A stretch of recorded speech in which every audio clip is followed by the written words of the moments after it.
औज़ुबिल्लाहिमिनश्शैतानिर्रजीम बिस्मिल्लाहिर्रहमानिर्रहीम। अस्सलामु अलैकुम वरहमतुल्लाहि वबरकात।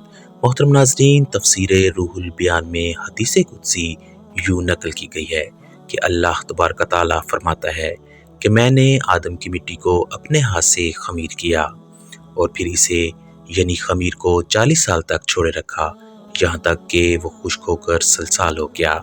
सलसाल इस मिट्टी को कहते हैं जो नहायत खुश्क होकर ठीकरी की तरह बजे। फिर इस पर 39 साल गम का मी बरसाया। बाद अज़ां सिर्फ 1 साल राहत व सरवर की बारिश हुई। यही वजह है कि बनी आदम सारी ज़िंदगी गम व अलम में मुब्तला रहता है, जबकि उनका अंजाम सरवर पर होता है। इसके बाद हज़रत आदम अलैहिस्सलाम का पुतला यानी ढांचा तैयार किया गया, जो बिल्कुल बेजान था, क्योंकि अभी उसमें रूह नहीं फूंकी गई थी।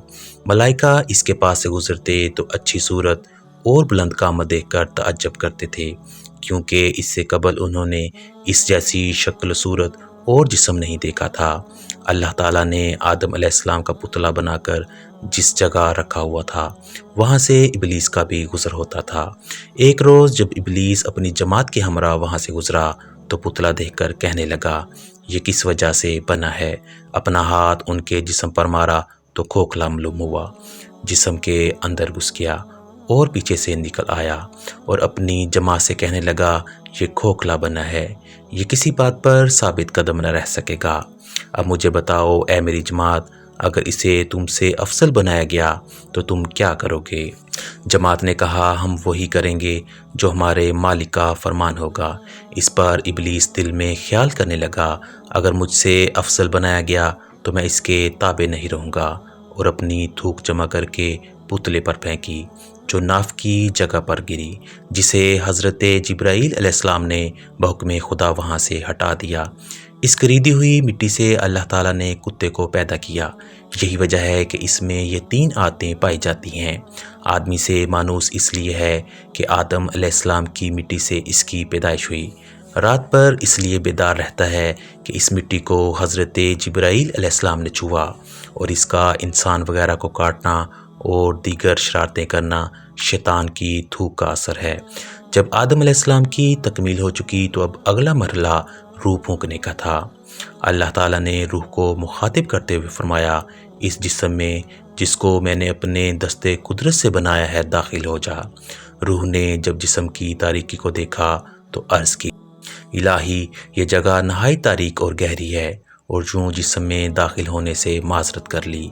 अल्लाह ताला ने दोबारा फिर रूह को जिस्म में दाखिल होने का हुक्म इरशाद फरमाया, मगर रूह ने फिर माज़रत की। फिर तीसरी बार भी हुक्म इरशाद फरमाया तो उसने फिर माज़रत की।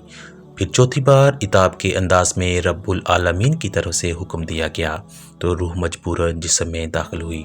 तफसीर रूहुल बयान में है कि अल्लाह ताला ने रूह से फरमाया, ज़बरदस्ती जिस्म में दाखिल हो रही है तो फिर निकलने में सख्त दुश्वारी होगी। यही वजह है कि जब रूह जिस्म से निकलती है तो सख्त तकलीफ़ से दुचार होती है। मारजुन नबुव्वत हिस्सा अव्वल में है कि रूह के इनकार का सबब बज़ाहिर ये भी था कि रूह लतीफ़ व नूरानी है, जबकि जिस्म आदम कसीफ़ व ज़ुल्मानी है। लेकिन जब शम्मा जमाल मोहम्मद को पेशानी आदम में मुनव्वर किया गया और उसकी नूरानी शुआओं से जिस्म आदम मुनव्वर हुआ तो रूह बिला तरद्दुद सर मुबारक आदम अलैहिस्सलाम में दाखिल हुई। रूह जिस्म में दाखिल हो गई तो अब रूह का जिस्म अक़दस में सफ़र शुरू हुआ। सबसे पहले सर और पेशानी और दोनों कानों और ज़ुबान में पहुंची, फिर तमाम जिस्म में फैलने लगी, यहाँ तक कि कदमों तक पहुंची तो आगे कोई राह ना थी। वापिस नाक के सुराखों से निकली तो आदम अलैहिस्सलाम को छींक आ गई। ये वो पहली आवाज़ थी जो रूह के दाखिल होने के बाद जिस्म आदम से आई, और ये छींक की आवाज़ थी। अल्लाह ताला ने फरमाया, कहो अल्हम्दुलिल्लाहि रब्बिल आलमीन। तो फिर आदम अलैहिस्सलाम ने ये अल्फाज कहे, और यूँ ये वो अल्फाज थे जो ज़ुबान आदम से अदा हुए। इसके जवाब में अल्लाह ताला ने इरशाद फरमाया, यरहमकुल्लाह, अल्लाह ताला तुझ पर रहम करे। नाज़रीन इकराम, मनकूल है कि जब रूह घुटनों के अंदर दाखिल हुई तो आदम अलैहिस्सलाम ने चलना चाहा मगर चल न सके। जब रूह कदमों में पहुंची तो आदम अलैहिस्सलाम चलने लगे। यहाँ आदम अलैहिस्सलाम की इजलत को देखकर इरशाद बारी ताला हुआ, इंसान जल्दबाज पैदा किया गया, مارج النبوت میں ہے کہ 40 سال روح آدم علیہ السلام کے بدن میں گھومتی رہی اور جس طرف بھی پہنچتی تو بدن کا وہ حصہ جو ٹھیکروں کی طرح ہو گیا تھا گوشت پوشت میں تبدیل ہو گیا۔ پھر ان کو ناخنوں کی طرح کا لباس پہنا دیا گیا جس سے آدم علیہ السلام کے حسن میں روز بروز اضافہ ہوتا گیا۔ آپ اسی سے ملبوس تھے اور اسی سے ان کا تاج تھا۔ اور تفسیر روح البیان میں ہے کہ انسانی جسم میں کل 9 دروازے رکھے گئے، ان میں سے 7 تو سر میں ہیں جن میں 2 کان، 2 آنکھیں، ناک کے 2 سوراخ اور حلق یعنی منہ کا راستہ ہے، اور آخری 2 دروازے جس سے فضلہ خارج ہوتا ہے، اور عقل کو دماغ میں، حرص کو رانوں میں، غضب کو جگر میں، شجاعت کو قلب میں، رغبت کو حلق میں، مضحک کو طحال میں، اور خوشی و غم کو منہ میں رکھا گیا۔ بے شک پاک ہے وہ ذات جس نے ہڈی کو سننے کی اور چربی کو دیکھنے کی اور گوشت کو بولنے کی اور خون کو پہچاننے کی طاقت بخشی۔ روح کا سفر جسم میں مکمل ہوا، دل دھڑکنا شروع ہوا، دماغ سوچنے کے قابل ہو گیا، سانسیں چل پڑیں، کانوں میں آوازیں آنے لگی، بند آنکھیں روشن ہو کر کھل گئیں، جسم میں حرکت پیدا ہو گئی۔ اب جو آدم علیہ السلام نے سر مبارک اٹھا کر دیکھا تو پہلی نظر لوح محفوظ اور عرش مجید پر پڑی۔ آپ نے دیکھا کہ لکھا ہوا ہے لا الہ الا اللہ محمد رسول اللہ۔ یہ دیکھنا تھا کہ حضرت آدم علیہ السلام پہلی بار تفکر میں پڑے اور عرض کیا یا الہی، یہ شخصیت کون ہے جس کا نام تیرے نام کے ساتھ لکھا ہوا ہے؟ تو اللہ تبارک تعالیٰ نے فرمایا وہ ذات گرامی میرے پیغمبروں میں سے ایک پیغمبر کی ہے جو تمہاری اولاد سے ہوں گے، اور ان کو یہ شرف و منزلت عطا فرمائی ہے کہ اگر تمہارے پائے استقلال میں کوئی لغزش آئی تو ان کی شفاعت کی وجہ سے اس سے درگزر فرماؤں گا۔ محترم ناظرین، اس کے بعد رب کائنات نے حضرت آدم علیہ السلام کو علوم سکھائے اور تمام زبانوں کا علم بھی عطا فرمایا۔ اسی زمن میں ایک حدیث مبارکہ ہے کہ آدم علیہ السلام کو 7 لاکھ لغت سکھائی گئیں۔ یہ ان کا معجزہ تھا کہ قیامت تک ان کی اولاد جتنی لغات بولے گی سب آدم علیہ السلام جانتے اور بولتے بھی تھے، واللہ عالم۔ حضرت آدم علیہ السلام کو اللہ تعالیٰ نے تقریباً 1000 سال کی طویل عمر عطا فرمائی۔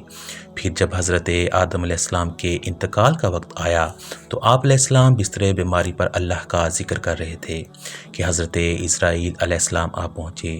جیسے ہی حضرت حوا علیہ السلام نے موت کے فرشتے کو دیکھا تو آدم سے لپٹ گئیں کہ میں اپنے شوہر کو اپنے سے جدا نہیں کروں گی۔ اللہ کے نبی حضرت آدم علیہ السلام نے غصے میں فرمایا اے حوا دور ہٹ جا، ایک مرتبہ پہلے بھی تیری وجہ سے میں جنت سے نکالا گیا ہوں۔ پھر حضرت آدم علیہ السلام حضرت اسرائیل علیہ السلام سے کہنے لگے اے ملک الموت، میں نے اللہ سے سنا تھا میری عمر 1000 سال کی ہے اور ابھی تو مجھے 960 سال ہوئے ہیں۔ تو ملک الموت نے کہا اے اللہ کے نبی، آپ نے خود ہی فرمایا تھا کہ آپ کی زندگی کے 40 سال آپ کے پوتے داؤد کو دیے جائیں۔ یہ سن کر حضرت آدم علیہ السلام خاموش ہو گئے۔